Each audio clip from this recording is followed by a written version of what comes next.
can open up. It's an incredibly beautiful, sunny, summery day here.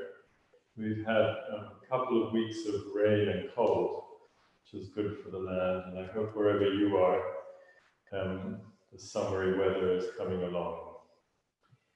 So, for those of you who may be joining for the first time, we've been meeting once a week for an hour, and normally I try to make each class doable on its own, so it has a theme and it has a beginning and a middle and an end. But also, we're walking around a set of things that create a basic vocabulary, and then as time goes on, that opens up and you get other grammar and other words, and so the vocabulary grows. That's what we're doing.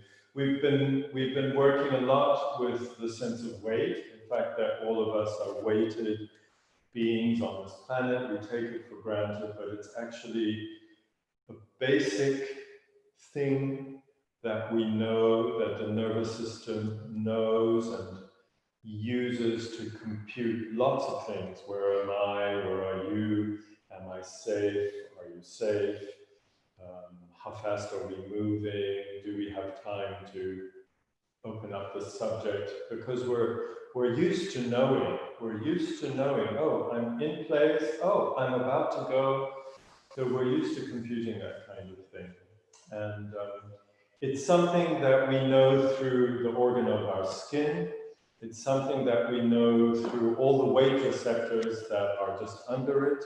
We have millions of them, especially in places like hands and feet and edges of faces and elbows and things like that. And also we have a gravity organ in our inner ear. We have a capacity to be very sophisticated about being on the ground, about inclinations and leanings, about accelerations, changes of velocity, all these kinds of things. And we just do this so naturally.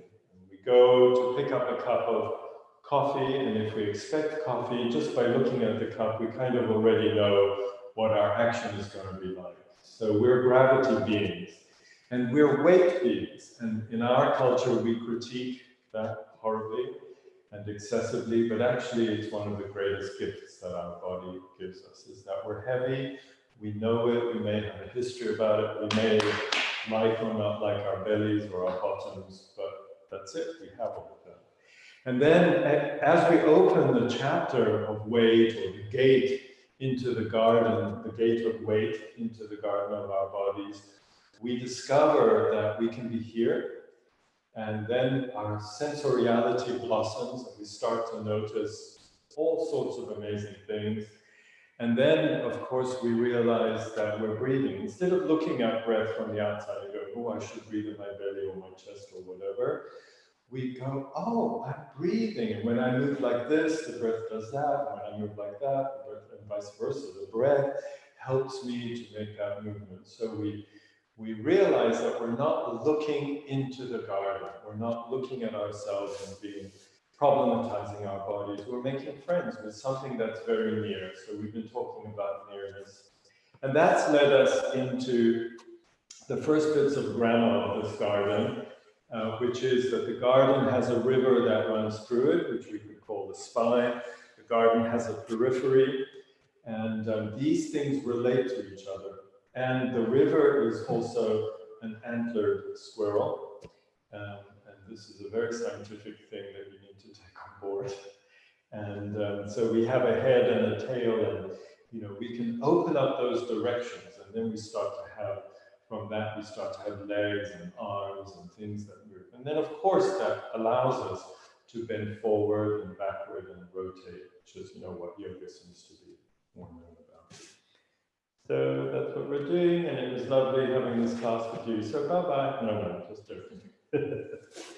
So today, and the last three or four classes, we actually started on a chair. So, if you're recommending people to come, that's what we're going to do. Sometimes we'll use props, and other times we won't. But today, let's just start lying down on your backs.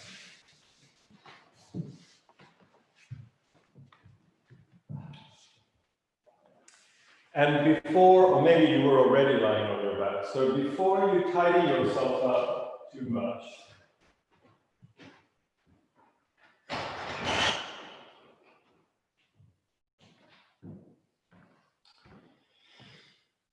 just let yourself be on the ground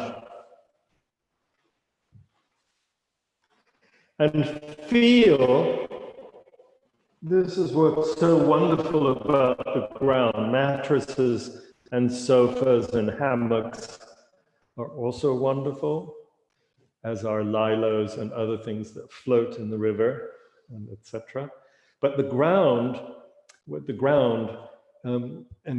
lovely about using a clean area of just simple ground in yoga is that the ground can also highlight the way things relate or don't relate properly. So just put your hands on your chest somewhere or on your belly and just feel where it is that it's easy to be on the ground.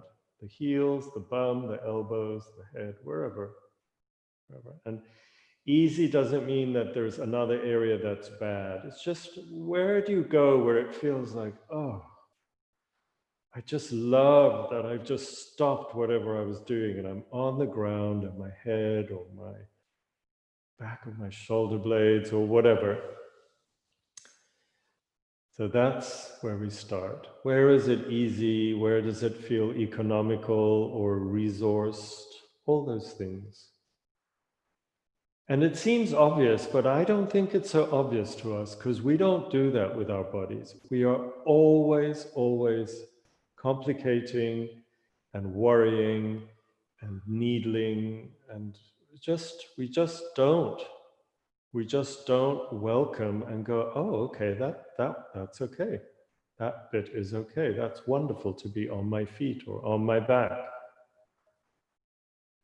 So where is it easy? Where is it simple and economical? And just let that in. It's neither good nor bad, and these are just words. Just where is it? Where is it possible? And then in relation to that, you may notice other areas that are alive with a dynamic, which you could call tension or strain or pull or push, but it doesn't mean it's bad.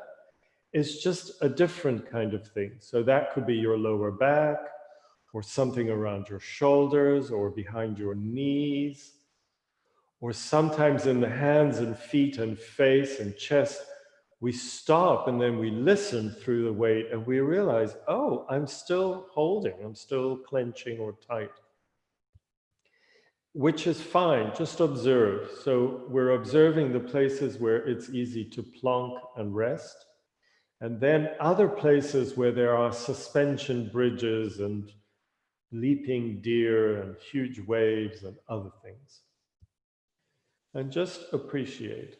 So, for example, very often the bum and some aspect of your ribs rest on the floor.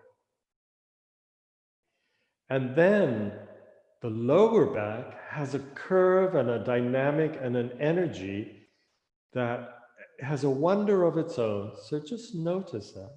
Often also behind the knees, there is an activity that's going on. The neck. And I want you just to move your hands from the pubic area over the belly, up onto the ribs, over the breasts, the breastbone, just up and down, just